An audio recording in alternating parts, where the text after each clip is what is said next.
نم بچھڑتے وقت کچھ الفاظ تھے میرے جو کہنا چاہتا تھا میں، مگر میں کہہ نہیں پایا۔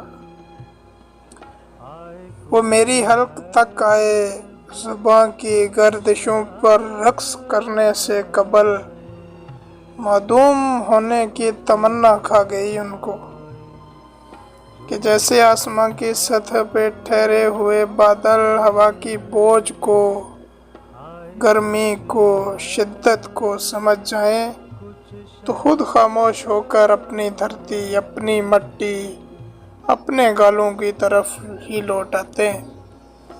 سو ایسے ہی میرے الفاظ زمانے کے بھرے مجمع میں شور و غل میں لوگوں کی اذیت ناک تنہائی سے ڈر کر میری آنکھوں سے گرنے لگ پڑے ہیں۔